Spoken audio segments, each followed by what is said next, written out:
Mr. President. Chair recognizes the senator from Vermont. Thank you.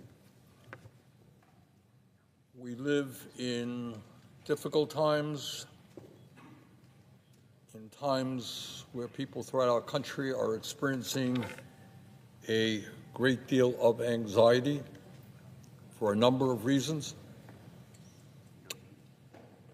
And in the midst of all of that, it is important that we not forget what is taking place not only in Ukraine, but back home here in the United States. And back home, right now, tens of millions of Americans are struggling economically to keep their heads above water. 60% of our people are living paycheck to paycheck. 85 million are uninsured or underinsured. And we have the highest rate of childhood poverty of almost any major nation on earth. And as someone who has visited senior centers throughout the state of Vermont and has spoken to seniors throughout our country, I can tell you that there is a significant level of fear and anxiety among the older people in this country with regard to what's happening right here in D.C. When we have a president of the United States and Republicans who are talking about massive cuts to Medicaid, let's understand, and seniors do understand, that we are not just talking about throwing millions of kids off the health care that they have at a time when we are the only major country on earth not to provide health care to all people, not just kids off of health care. We're talking about massive cuts to community health centers, which receive over 40% of their funding from Medicaid, and where millions of seniors go to get the primary care they need. And at a time when we already have a major crisis in nursing home availability, let us understand that Medicaid provides funding for 2 out of every 3 seniors who live in nursing homes. In other words, massive cuts to Medicaid would be a disaster for senior citizens throughout this country. But it is not just Medicaid cuts that worry our seniors. Today, quite unbelievably, and we don't talk about this anywhere near enough, 25% of people in our country who are 65 years of age or older are trying to survive on incomes of $15,000 a year or less. I myself do not know how anybody, let alone a senior with health care needs, can survive on $15,000 a year, but that is what 25% of our seniors are trying to do. Mr. President, this issue of so many seniors struggling to get by, struggling to heat their homes, struggling to buy the food or the prescription drugs they need, this is an issue we must address.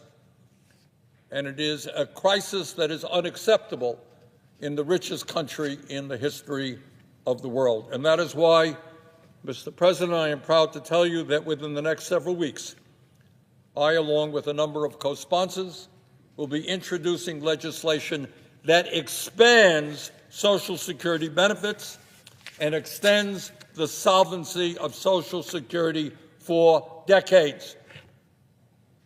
You know, we're hearing a lot of talk about cutting Social Security. We should not be talking about cutting Social Security. We must be talking about expanding Social Security benefits. And the legislation that I will introduce would do just that. It would expand Social Security benefits by $2,400 a year, and it would not raise taxes by 1 penny on the bottom 93% of Americans, those who make less than $250,000 a year. And how do we do that? By lifting the cap and applying the Social Security payroll tax on all income above $250,000. Unbelievably, under current law, a billionaire pays the same amount of money into Social Security as someone who makes $176,000 a year. Elon Musk, worth $400 billion, pays the same amount into Social Security as somebody who makes $176,000. That is because under Social Security, there is an absurd cap on taxable income. If we lifted that cap and made sure that millionaires and billionaires paid the same percentage of their income into Social Security as the working class of this country, we could extend the life of Social Security for generations to come and lift millions of seniors out of poverty. Further, Mr. President, when we talk about the needs of senior citizens in this country, I want to mention that I will also be introducing legislation to expand Medicare to cover dental, vision, and hearing. It is unacceptable that millions of seniors are unable to read a newspaper because they cannot afford eyeglasses, can't have conversations with their grandchildren because they can't afford hearing aids, and have trouble eating because they cannot afford dentures. That should not be happening in the United States of America in the year 2025. Expanding Medicare to cover dental, vision, and hearing is an extremely popular concept. Poll after poll shows that 80% of the American people, Democrats, Republicans, Independents, support doing just that. Mr. President, when we talk about the anxieties that the American people are now experiencing, it is not just, to say the least, senior citizens. All across this country, there is a growing fear that the Trump administration is undermining the Constitution of our country, a Constitution which has kept us a free nation and an example, a model for the rest of the world for the last 250 years. During the last month alone, President Trump has attempted to usurp the powers of Congress, illegally and unconstitutionally refusing to fund programs passed by Congress. He has illegally destroyed agencies like USAID and the Consumer Financial Protection Bureau that were created by Congress. And under the leadership of Mr. Musk, they have illegally and inappropriately gained access to tax data and Social Security data of millions of Americans, et cetera, et cetera. Every day, they are acting in an illegal and unconstitutional manner. And I would say this, and I don't know if people take it seriously or not, I do. Just this week, President Trump tweeted, quote, "He who saves his country does not violate any law," end of quote. Wow. In other words, Mr. Trump sees himself, the President of the United States, as above the law and immune from the basic rules of the Constitution and the separation of powers that have governed this country since the founding. Okay? Anything I want to do, I'm president, I can do it. Doesn't matter what Congress says, doesn't matter what the Constitution says, that doesn't matter what the rule of law is about. Hey, I'm the president, I'm trying to save the country. I don't need to hear from anybody else. That's not what Americans fought and died to preserve. That's not what this country is about. And with regard to the movement toward authoritarianism, let me say a few words about an area that I think has not gotten much attention at all, and that is Trump's attack on the free press, which is protected by the First Amendment to the Constitution. Founding fathers of this country considered freedom of speech and free press to be enormously important. That was the First Amendment. Mr. Trump has sued CBS and its parent company, Paramount, for $20 billion because he didn't like how they edited an interview with Vice President Kamala Harris. The company is now reportedly considering settling the lawsuit, and I certainly hope they do not do that, out of fear of retaliation from Trump's FCC. He did not like a television program on CBS. Well, many of us don't like television programs on CBS or NBC or Fox or ABC. But you don't sue somebody for $20 billion because you didn't like the program. And obviously, the intention of that lawsuit is clear, and that is that CBS and every other network and media outlet will now have to look over their shoulder. Oh my goodness, we're saying something critical of Donald Trump. Is he going to sue us for $5 billion, for $10 billion? Is he going to drive us out of business? Maybe we should not run that program. Maybe we should not do that investigative report. Not just CBS. In recent times, he has sued ABC. He has sued Meta, which owns Facebook and Instagram. He has sued the Des Moines Register. What crime did a little newspaper in Iowa make? What was their crime? They ran a poll which turned out, in retrospect, to be inaccurate. So pollsters all over America, be careful. There was a poll coming out just today, I saw it, that Trump's unfavorables are going up. Hey, you may be sued. Pull that poll. I mean, how absurd is that? And what kind of threat is it to freedom of speech and expression in this country? And, Mr. President, when we talk about the Trump administration's movement toward authoritarianism, we should take note of another remarkable and troubling set of events that happened just this week, and my colleague from Colorado spoke at length on that. We saw the President of the United States openly aligning himself with the dictator of Russia, Vladimir Putin, to undermine the independence of Ukraine and abandon our closest democratic allies in Europe.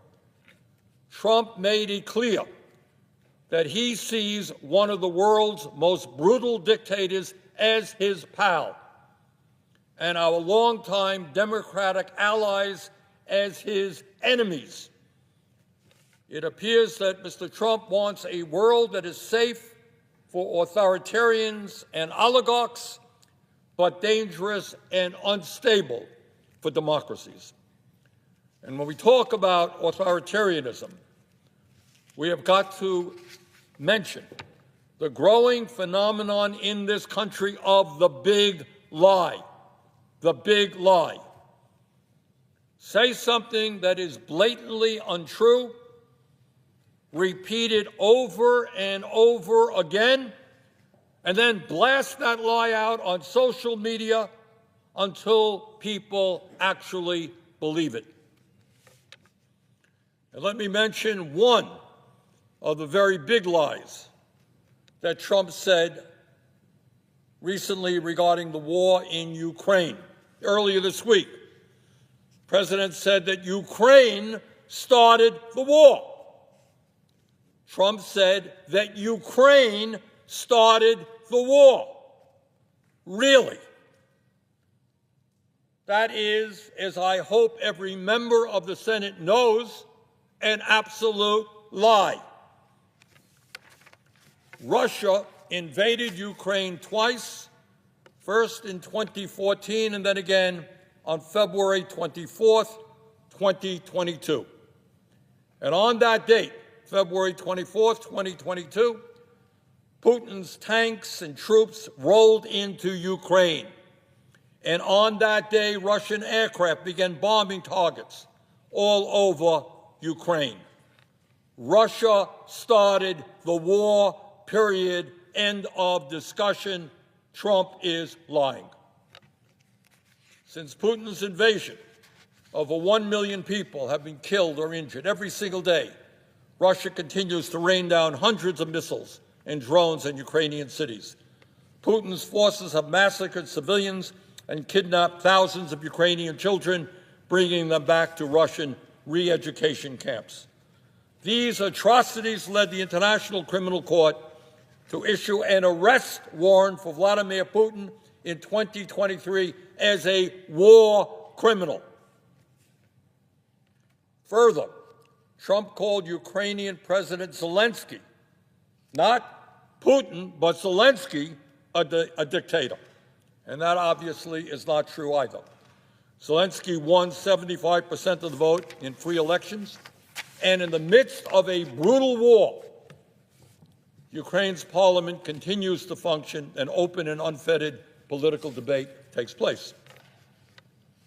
Trump recently claimed that our European allies have done little to support Ukraine in its fight against Putin's invasion. He said the U.S. has contributed 3 times more than Europe. But that is another lie. In fact, Europe has provided more aid to Ukraine than the United States.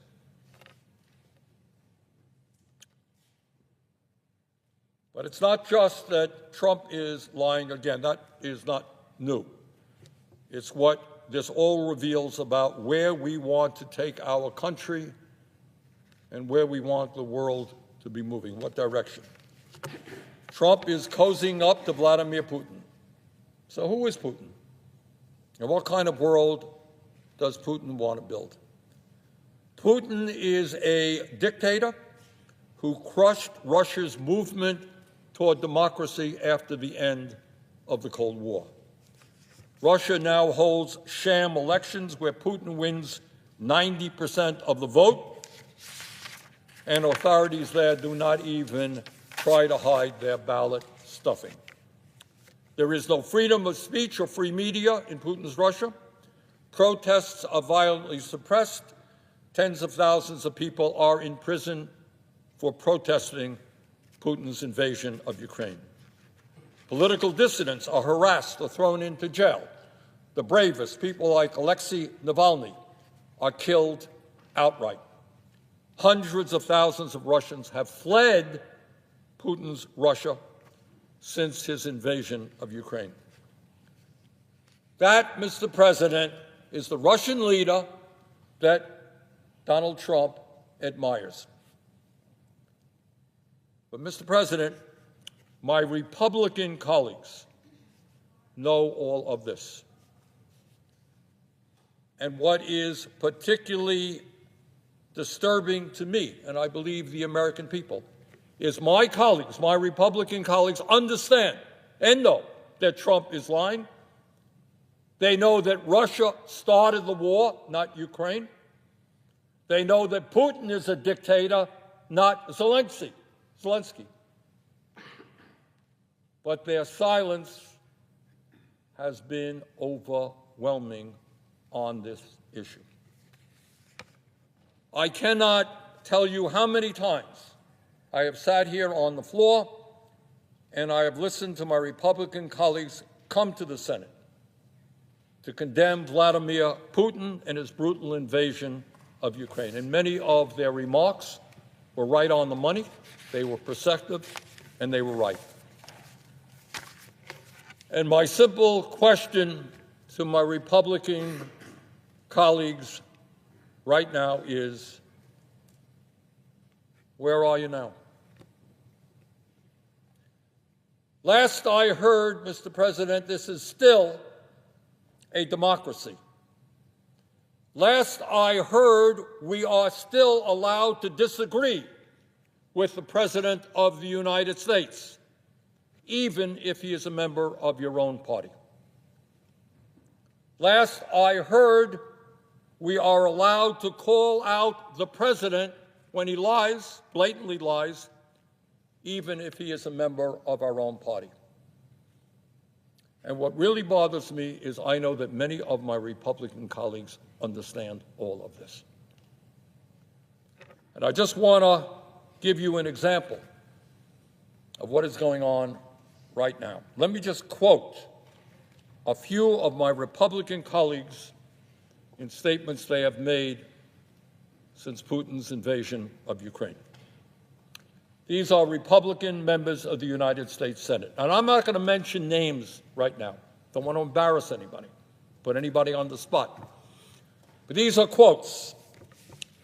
One leading Republican said, quote, "We must remember that the instigator of this war was Russia. It was President Putin who launched an unprovoked attack on Ukraine," end of quote. And that Republican colleague was obviously right. Another Republican said, I quote, "I think Vladimir Putin started the war. I also believe, through bitter experience, that Vladimir Putin is a gangster." That's a Republican colleague.